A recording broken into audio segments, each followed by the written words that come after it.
Dans ce cours, nous allons traiter trois parties. Tout d'abord, qu'est-ce qu'on entend par voix passive. Deuxièmement, comment on fait le passage de la voix active à la voix passive. Et en dernier, on verra les temps de conjugaison à la voix passive.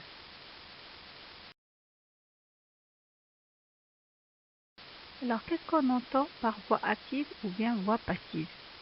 Alors, quand c'est le sujet qui fait l'action, là, il s'agit d'une phrase à la voix active. Par exemple, l'élève écrit la leçon.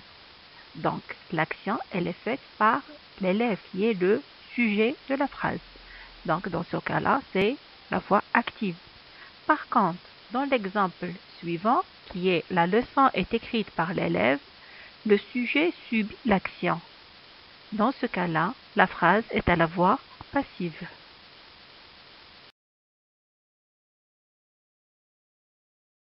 Donc, nous allons étudier maintenant le passage de la voix active à la voix passive, c'est-à-dire le voir de plus près.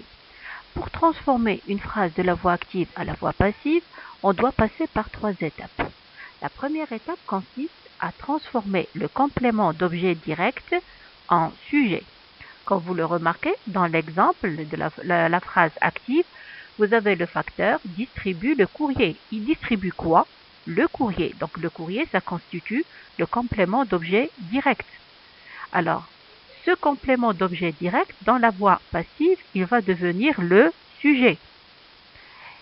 Donc, deuxième étape, on transforme le sujet en complément d'agent. Le sujet pour nous, c'est le facteur. Alors, le facteur, il va devenir un complément d'agent dans la voix passive.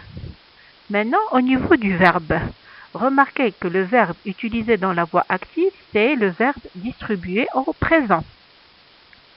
Donc, dans la voix passive, la transformation se fait par l'auxiliaire être qui sera conjugué au temps de la phrase active, plus le participe passé du verbe conjugué dans la phrase active. Et le résultat obtenu sera le courrier est distribué par le facteur. Cependant, il ne faut pas confondre une phrase à un temps composé par rapport à une phrase à la voix passive. Si on regarde l'exemple suivant, Yassine est sorti par la fenêtre. Donc, qui a fait l'action? C'est Yassine. Donc, c'est une phrase à la voix active. Et le verbe sortir, c'est au passé composé. Par contre, dans la deuxième phrase, Yassine est sorti par l'arbitre. Normalement, c'est l'arbitre qui a fait sortir Yassine. Et non Yassine qui a fait l'action de lui-même. Donc, ici, est sorti, c'est l'auxiliaire être qui est conjugué au temps de la voix active, plus le participe passé du verbe sortir. Et c'est une phrase à la voix passive.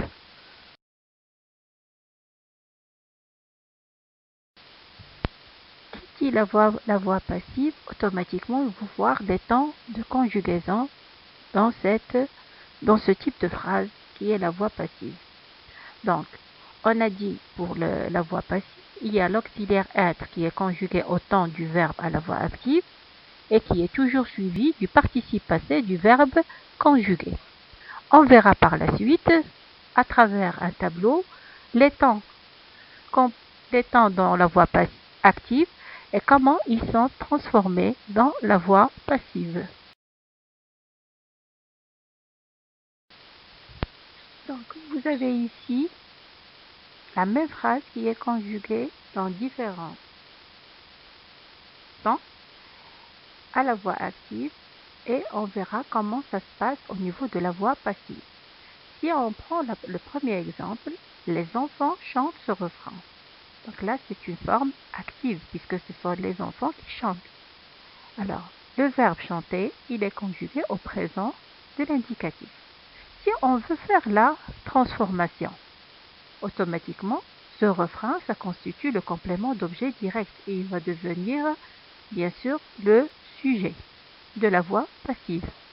Pour le verbe chanter, on a dit qu'il faut utiliser l'auxiliaire être au temps de la voix active, donc c'est est, plus le participe passé du verbe de la voix active qui est le verbe chanter.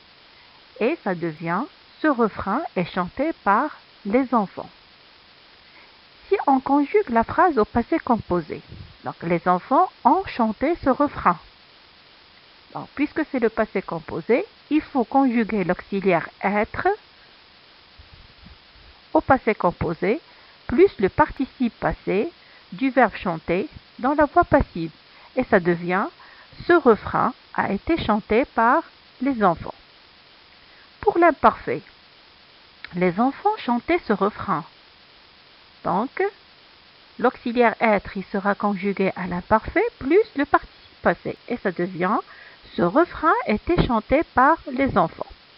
Pour le passé simple, les enfants chantèrent ce refrain.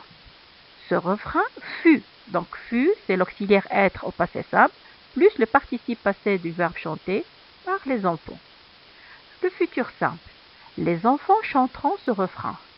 Donc le complément, donc c'est ce refrain sera.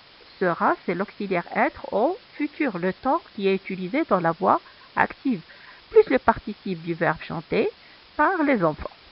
Pour le conditionnel présent, les enfants chanteraient ou bien chanteraient ce refrain. Donc l'auxiliaire être pour le conditionnel, ça devient serait et la phrase sera. Ce refrain serait chanté par les enfants. Pour le subjonctif présent, il est souhaitable que les enfants chantent ce refrain. Ça devient. Il est souhaitable que ce refrain soit. Soit c'est l'auxiliaire être au subjonctif plus le participe passé du verbe chanter.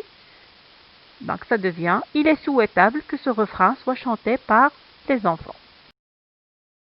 Cependant, la transformation n'est pas toujours possible de la voix active à la voix passive. Et c'est le cas pour une phrase à la voix active où il y a l'auxiliaire avoir. Exemple, Youssef a un sac à dos neuf. Donc le verbe ici, utilisé dans la phrase, c'est l'auxiliaire avoir. Donc impossible de faire la transformation.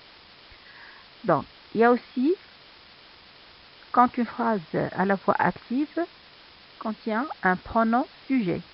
Par exemple, je choisis le ballon de foot. Donc ici, la transformation aussi est impossible. C'est le cas aussi pour certains déterminants. Yassine mange sa brioche. Donc ici, il y a sa brioche. Donc le déterminant, ça, le déterminant possessif, ça, nous rend la mission impossible de faire la transformation.